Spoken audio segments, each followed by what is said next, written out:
Hi everyone! Today, we're going to take a look at the best budget video card in the market for this year. First, we're going to show you our top 10 best picks, and we'll talk about what you should look for before buying a budget video card. You can find links to all of the products we've mentioned in this video down in the description below. Let's get started.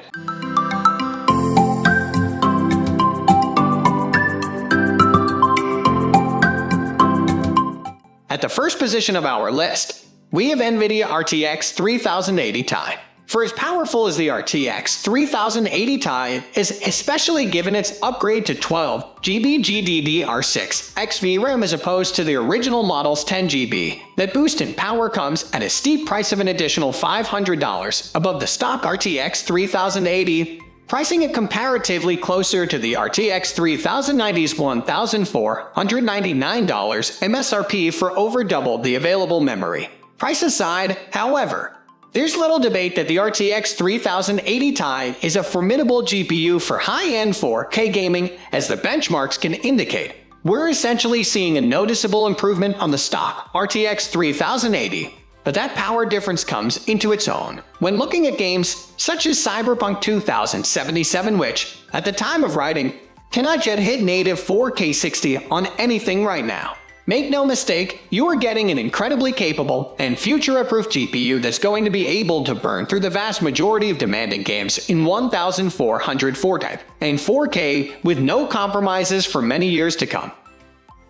Moving on to the next at number 2 with AMD Radeon RX6800 XT. The new gen offerings from AMD came out the block strong and made a decent riposte to Nvidia's 30 series cards, with the top pick from Team Red being the RX6800 XT. It's in the same way category as the RTX 3080 card and punches back hard. It really does go to toe with the 3080 on performance, and it too can give 4K gaming a proper go. The RX6800 XT does actually outpunch the RTX 3080 in some areas, such as an increase in VRAM, and it offers quality 4K performance, and it costs a little bit less than the 3082.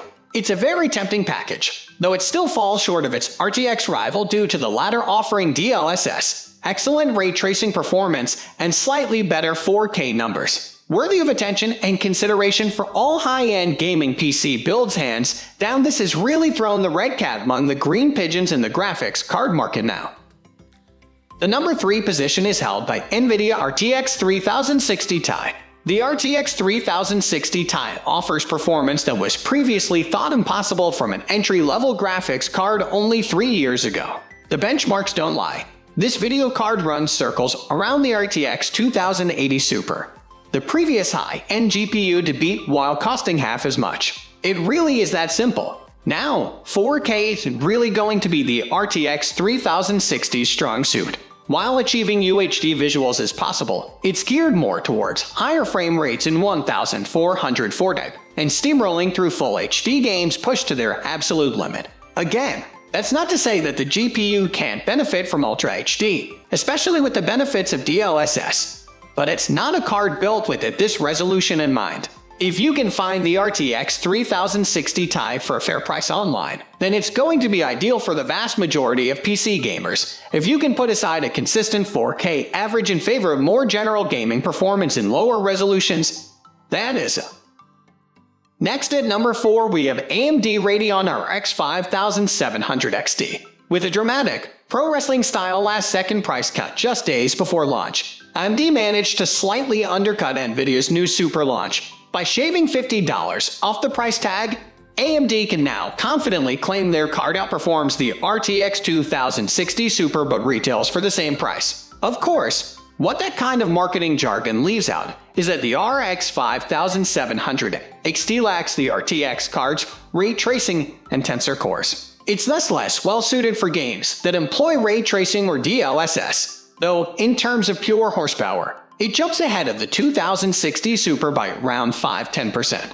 It's also very power efficient as a result of AMD 7 process and the shiny new RDNA architecture.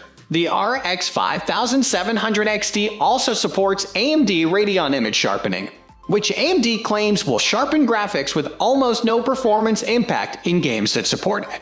While at the moment it's more gimmick than a feature, if it's adopted more broadly, It could be a way for AMD to mitigate the lack of built-in RT and DLSS support on its parts.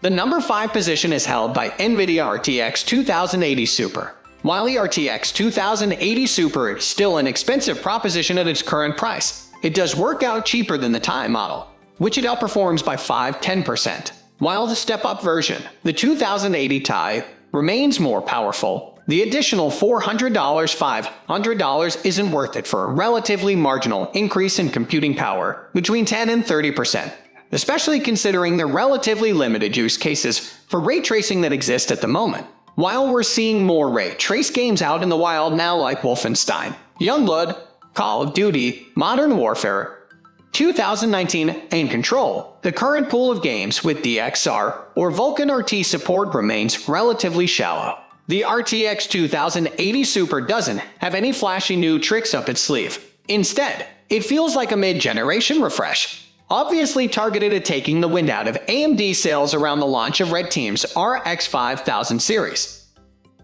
The number 6 position is dominated by Nvidia RTX 2060 Super, the tip of the spear alongside the 2070 Super. The RTX 2060 Super is the cheapest way to prepare your rig for our ray tracing, DLSS-enabled future. As well as packing Nvidia's much-touted new features, the 2060 Super outperforms the card it's meant to replace, the vanilla 2070. It gets you everything packed into the 2070 Super stable, just slightly less of each. But if you're looking to grab a card to handle 1000 A-type and 1400 4-type gaming, the 2060 is the least expensive way to get on board the ray tracing bandwagon.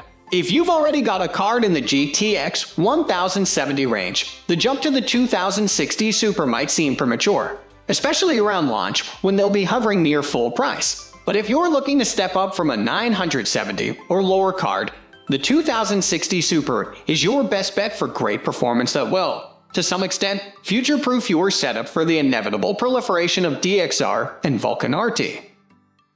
Moving on to the next at number 7 with AMD Radeon RX 5600 XT. The card is good on itself, by all means, but a firmware update came to boost clock speeds and memory performances on a lot.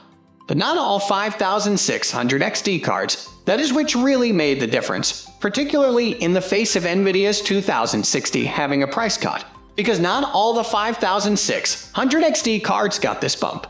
It's worth doing some homework before committing. As our friends over at PC Gamer advise, it's worth checking the download section for any card you're looking at to see if it's had the BIOS update to 14 Gbps and higher GPU frequencies before you drop your cash. For under $300, you could do a lot worse, and the bang for the buck is incredibly strong here despite an awkward positioning around the 1660 Super and 2060 mark.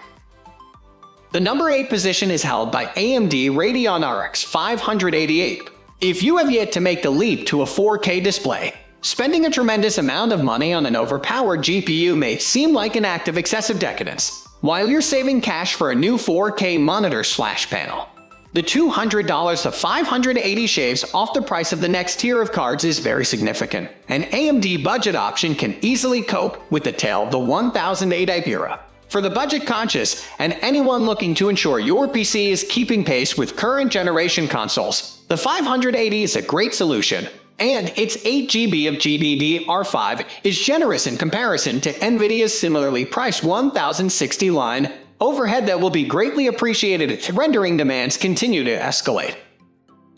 Next at number 9 we have Nvidia GTX 1660. If you're looking for an entry-level graphics card that provides reasonable performance at a sub-$250 price point, the 1660 is the choice for you. Slotting into the space vacated by the GTX 1060 and providing something like 13–15% better performance at less cost, the 1660 takes advantage of the Turing architecture implemented in the RTX lineup, but paired with the widely available and thus inexpensive GDDR5 VRAM.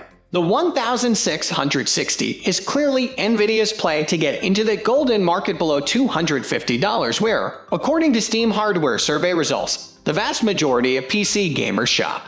It's a mainstream play, perhaps aimed in part at mitigating the slower-than-expected sales of the 20 series family, but it delivers exactly what you expect at a price you can live with. Finally, the number 10 position is dominated by Nvidia RTX 2080 Ti. The Nvidia 2080 Ti is still one of the fastest graphics cards going, and thus one of the best graphics cards going in some eyes if we are measuring things by sheer power and numbers. Its price tag will still be a hurdle if you can find it now that the 30 series cards are out, but if stock and availability levels out for those cards, then the price of the remaining 2080 Tis might drop to some delectable levels. It might struggle to reach the dizzying heights of 4K.